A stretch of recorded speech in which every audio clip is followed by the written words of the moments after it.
कहानी के शुरू में ही हम मैरी नाम की एक लड़की को देखते हैं जिसे एक आदमी पकड़कर टॉर्चर करना शुरू कर देता है और कहता है कि मेरे लिए काम करना शुरू कर दो, नहीं तो मैं तुम्हारा बहुत बुरा हश्र करूंगा। ये बुरा आदमी मैरी जैसी हर प्रोस्टिट्यूट के साथ ऐसा ही कर रहा था, क्योंकि जब ये लड़कियां इस आदमी के लिए काम करती तो उसे बहुत से पैसों का फायदा होता। अगले दिन मैरी अपनी साथियों के साथ बातें कर रही थी कि तभी उसकी एक फ्रेंड उसके पास आती है जिसने कुछ ऐसा पहले एक बहुत ही अमीर पेंटर से शादी कर ली थी और अब उसकी एक बेटी भी थी।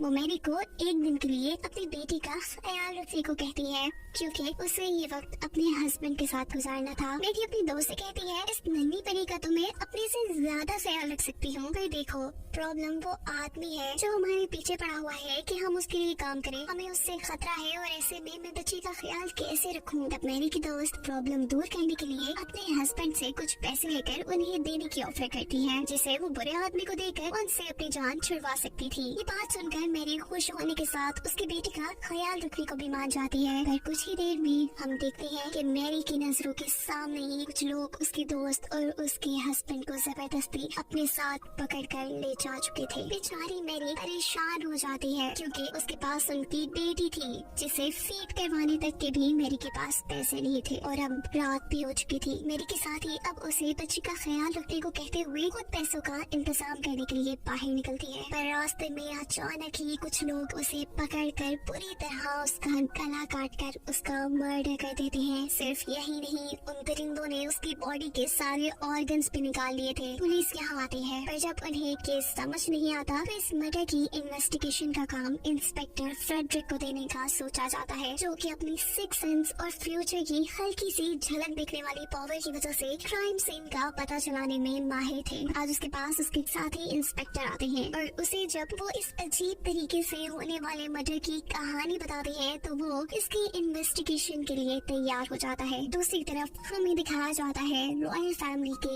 एक डॉक्टर को, शहर के सबसे बड़े सर्जन भी थे। उन्होंने पागलों के इलाज के लिए एक सर्जरी का तरीका ढूंढ निकाला था, जिस तरीके को आज वो एक पेशेंट पर एक्सपेरिमेंट करने वाले थे। ये पेशेंट और कोई नहीं बल्कि मैरी की वही दोस्त है जिसे कुछ लोगों ने उसके हस्बैंड के साथ किडनैप कर लिया था और अब उसे पागल करार देकर यहाँ लाया गया था।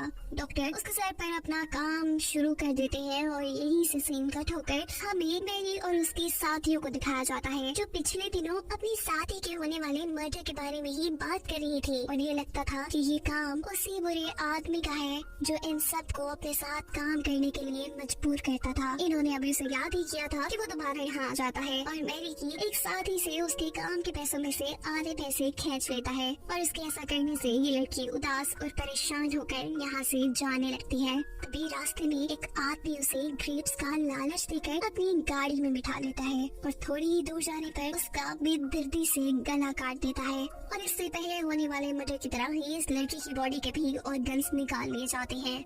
इस मर्डर सीन पर भी फ्रेडरिक आता है।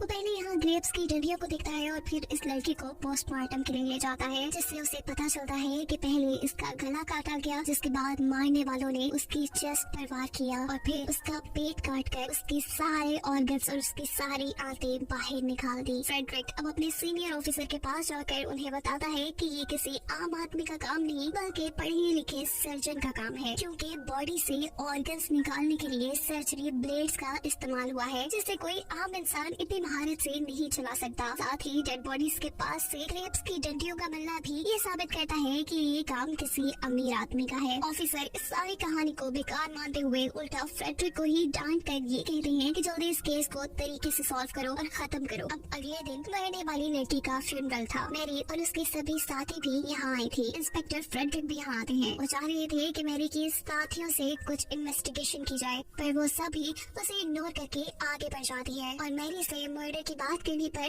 मैरी इंस्पेक्टर फ्रेडरिक को बताती है कि मुझे लगता है कि ये काम उसी बुरे आदमी का है जो चाहता है कि हम उसके साथ मिलकर काम करें। पर फ्रेडरिक के पास कोई ऐसा सबूत नहीं था जिससे वो उस आदमी को कातिल मानता। अब रात में मैरी के साथ ये सभी लड़कियां बैठी हुई बातें कर रही थी जब उनके घर का ऑनर आकर उन्हें घर से निकाल देता है, क्योंकि काफी टाइम से इन्होंने अपने घर का रेंट नहीं पे किया था। यहाँ किलर भी अपने एक और शिकार के लिए तैयार हो चुका था और वो मैरी की एक साथी को ग्रेप्स के लालच में फंसाकर बेदर्दी से उसका गला काट देता है। फ्रेडरिक इस सीन में भी जब पिछले मर्डर से मिलते जुलते एविडेंस जैसा कि ग्रेप्स की डंडियां और बॉडी से निकली हुई कई ऑर्गन्स को नोटिस करता है, तो वो खुद ही एक हॉस्पिटल में जाता है। यहाँ पर फ्रेडरिक पहले एक यंग डॉक्टर से मिलकर उसे अपने मर्डर केस में हेल्प करने को बोलता है, लेकिन इस डॉक्टर को इस चीज में कोई इंटरेस्ट नहीं था। पर यही पर मौजूद रॉयल फैमिली के डॉक्टर उसकी मदद को मान जाते हैं। फ्रेडरिक उन्हें बोर्ड पे एक ड्राइंग बनाकर दिखाता है उस हथियार की जिसकी मदद से किलर सबको मार रहा था, जिसे देखकर डॉक्टर को लगता है कि ये सर्जरी ब्लेड है। वो फ्रेडरिक को अपनी सर्जरी ब्लेड्स दिखाते हैं, जिसे देखते ही फ्रेडरिक का शक यकीन में बदल जाता है कि मर्डर करने वाला कोई सर्जन ही है। अपनी अच्छी सिक्स सेंस और इन्वेस्टिगेशन टैलेंट से उसे ये मालूम होता है कि अगला मर्डर किलर कहाँ करेगा। उस जगह का पता चलते ही वो अपने साथी पुलिस को वहाँ फैल जाने का हुक्म दे देता है, जबकि इस सीन में हमें किलर के ड्राइवर को दिखाया जा रहा है जिसने हर मर्डर में किलर का साथ दिया था, पर अब वो इस किलिंग से थक चुका था। अब क्योंकि पुलिस भी उन्हें इन्वेस्टिगेट कर रही थी, इसीलिए वो किलर से ये सब रोकने की रिक्वेस्ट करने लगता है और किलर जवाब में कहता है ऐसा मुमकिन नहीं, क्योंकि हम हेल में हैं और ये सब करना हमारी मजबूरी है। इधर फ्रेडरिक मैरी से उसके साथियों के मर्डर की इन्वेस्टिगेशन के सिलसिले में मिलता है। मैरी उसके पूछे गए सवालों का जवाब देती है और साथ ही वो फ्रेडरिक को अपनी बेस्ट फ्रेंड और उसके हस्बैंड के किडनैपिंग के बारे में भी बताती है। उसे किडनैपर्स का हुलिया भी याद था। बातों की बातों में वो अच्छे दोस्त बन जाते हैं और फ्रेडरिक यहाँ पर उसे अपनी सुपर पावर के बारे में बताता है कि उसे फ्यूचर की झलक दिखती है। इन उसे फ्यूचर के विजन्स आते हैं और उसने मैरी के बारे में देखा है कि वो कुछ सालों बाद समुद्र के किनारे एक गांव में एक बच्ची के साथ हंसी खुशी जिंदगी गुजारेगी। खैर अब फ्रेडरिक अपने कुलीग इंस्पेक्टर से मिलकर बात करता है और किडनैपर्स का हुलिया बताने पर वो फ्रेडरिक को बताता है कि जिसके बारे में तुम बात कर रहे हो वो रॉयल ऑफिसर है और क्वीन विक्टोरिया के लिए काम करता है। वो फ्रेडरिक को उसके ऑफिस के सामने ले जाता है। फ्रेडरिक इस ऑफिस के अंदर जाकर मैरी के दोस्त की फाइल चुरा लेता है, जबकि उसका दोस्त बाहर इस ऑफिस के लोगों को एक जलते ड्रम के जरिए डिस्ट्रैक्ट करके फ्रेडरिक को बाहर आने का मौका देता है। इस फाइल से मैरी के दोस्त का पता चलने के बाद वो मैरी को उसके दोस्त के पास मेंटल हॉस्पिटल ले जाता है, जो अब मैरी से बात नहीं करना चाहती थी। ये दोनों अब यहाँ से निकलते हैं और एक आर्ट गैलरी में जाते हैं। इस जगह पर मैरी अपने दोस्त के हस्बैंड की पेंटिंग देखती है और उसके नीचे जब वो उसका नाम पढ़ती है तो हैरान रह जाती है। वो पेंटर कोई आम आदमी नहीं बल्कि प्रिंस यानी क्वीन विक्टोरिया का पोता था। जहाँ मैरी ये बात जानकर हैरान थी, वही फ्रेडरिक को भी ये बात जानकर अच्छा खासा झटका लगा था। वो फौरन रॉयल फैमिली के डॉक्टर के पास जाता है, जिनके ऑफिस के बाहर अब यंग डॉक्टर भी था। वो रॉयल डॉक्टर से कहता है कि मुझे लग रहा है कि इन सारी प्रोस्टिट्यूट्स को प्रिंस खुद मार रहे हैं, पर डॉक्टर इस बात से ये कहते हुए इनकार कर देते हैं कि प्रिंस बहुत ज्यादा बीमार है, मैं खुद उनका इलाज कर रहा हूँ। जितने बारीक तरीके से वो सारे कत्ल हुए हैं प्रिंस ये नहीं कर सकते। यही से सीन कट होकर हमें प्रिंस को चेयर पर बैठा दिखाया जाता है, जिनके ऊपर वो यंग डॉक्टर कोई रिचुअल परफॉर्म कर रहा था। दूसरी तरफ फ्रेडरिक भी अपनी इन्वेस्टिगेशन में मसरूफ हो चुका था और उसे एक दिन किलर का लेटर मिलता है। लेटर के साथ आधी इंसानी किडनी भी थी, जिसका दूसरा हिस्सा किलर खा चुका था। ये सब लेटर में बताया गया था। वो जब देखते हैं कि लेटर कहाँ से आया है तो उस पे सिर्फ लिखा था फ्रॉम हेल। यहाँ दिखाया जाता है कि किलर अपने एक और मर्डर की तैयारी में है और वो एक सड़क पर चलती प्रोस्टिट्यूट को अपने झांसे में फंसाकर अपने ड्राइवर के साथ मिलकर बेदर्दी से उसका गला काट देता है। और इससे पहले कि वो उसके ऑर्गन्स निकाल पाता, यहाँ एक आदमी की नजर उस पर पड़ जाती है, जिससे डरकर ये लोग यहाँ से भाग जाते हैं। फ्रेडरिक जब इस क्राइम सीन पे पहुंचता है और इस लड़की की बॉडी देखता है तो समझ आता है कि किलर आज एक और मर्डर करेगा, क्योंकि उसने इस बॉडी से ऑर्गन्स नहीं निकाले थे। उसकी सोच बिल्कुल ठीक थी। किलर एक और शिकार को मार चुका था। फ्रेडरिक की सिक्स सेंस उसे कहीं भी कुछ बुरा होने का जब बताती है तो वो उसे चेक करने के लिए निकल पड़ता है, पर रास्ते में उसे कुछ आदमी पकड़ लेते हैं। ये आदमी कोई और नहीं बल्कि रॉयल ऑफिसर के ही लोग थे, जो रॉयल ऑफिसर क्वीन विक्टोरिया के लिए काम करता था। ये लोग उसे पकड़कर खूब पीटने लगते हैं, क्योंकि उसने रॉयल ऑफिसर पर इन्वेस्टिगेशन शुरू कर दी थी। यहाँ तक कि फ्रेडरिक को तो ये भी लगता था कि यही रॉयल ऑफिसर प्रोस्टिट्यूट्स के मर्डर में भी इन्वॉल्व हो सकते हैं, क्योंकि ये क्वीन विक्टोरिया के लिए काम करते हैं और शायद उन्हीं के कहने पर प्रिंस की प्रोस्टिट्यूट से शादी को छुपाने के लिए वो उनकी शादी में आए सभी प्रोस्टिट्यूट को मार रहे होंगे। फ्रेडरिक को मारपीट करके लोग यही छोड़ जाते और फिर वो हिम्मत करके उठता है और दूसरे मर्डर तक पहुँचता है। यहाँ इस बार उसके सीनियर भी आए थे। किलर ने इस लड़की को मारने के बाद दीवार पर लिखा था कि इन सारे मर्डर्स के पीछे ज्यूस यानी यहूदी नहीं है। जैसे पहले इस मुल्क में रहने वाले लोगों को लगने लगा था कि इन सारे मर्डर्स के पीछे ज्यूस है और उनको खत्म करने के लिए लोग सड़कों पे निकलने लगे थे। ज्यूस की जानों को खतरा हो चुका था और वो लोग घरों में बंद होकर रहते थे। फ्रेडरिक के सीनियर ऑफिसर उसे दीवार से ये सब मिटाने को बोलते हैं, पर वो ऐसा नहीं करता क्योंकि ऐसा करने से मुल्क में ज्यूस के खिलाफ दोबारा से हंगामे हो सकते थे। अपने सीनियर की बात ना मानने पर उसे आखिर नौकरी से हाथ धोना पड़ता है और वो घर पर बैठ जाता है। कुछ दिन गुजरते हैं और एक दिन उसे वियन आता है कि किलर अब मैरी को मार रहा है। वो मैरी की जान बचाने के लिए उसके पास कुछ पैसे और एक लेटर भिजवाता है जिसमें लिखा था कि वो इस शहर को छोड़कर दूर चली जाए। फ्रेडरिक का वियन काफी हद तक ठीक था क्योंकि हम देखते हैं कि किलर के ड्राइवर ने अब मैरी का पता चला लिया है क्योंकि वो मैरी को ही अगला शिकार बनाने वाले हैं। इस वियन के बाद दोबारा फ्रेडरिक रॉयल डॉक्टर के पास आता है और उन्हें बताता है कि मुझे लग रहा है कि जो कोई भी मर्डर कर रहा है वो क्वीन विक्टोरिया के लिए काम करता है और प्रिंस की प्रोस्टिट्यूट से शादी की खबर को छुपाने के लिए उसकी शादी में आई सभी प्रोस्टिट्यूट को मार रहा है। फ्रेडरिक अब डॉक्टर से सवाल करता है कि आप भी क्वीन के पुराने आदमी हैं, क्या आपको उन्होंने प्रिंस की शादी छुपाने की ऑफर की? ये बात सुनते ही डॉक्टर गुस्से में आ चुके थे और गुस्से में उनके मुंह से फ्रेडरिक के सामने सारी सच्चाई निकल जाती है कि असल में वही क्वीन विक्टोरिया के लिए काम कर रहे हैं और उन्होंने ही प्रिंस की शादी की खबर छुपाने के लिए मर्डर भी किए। सिर्फ यही नहीं, उनके 3 साथी भी थे। वो यंग डॉक्टर, फ्रेडरिक के ही सीनियर ऑफिसर और वो रॉयल ऑफिसर जिसने मैरी की दोस्त को मूवी के स्टार्ट में किडनैप किया था।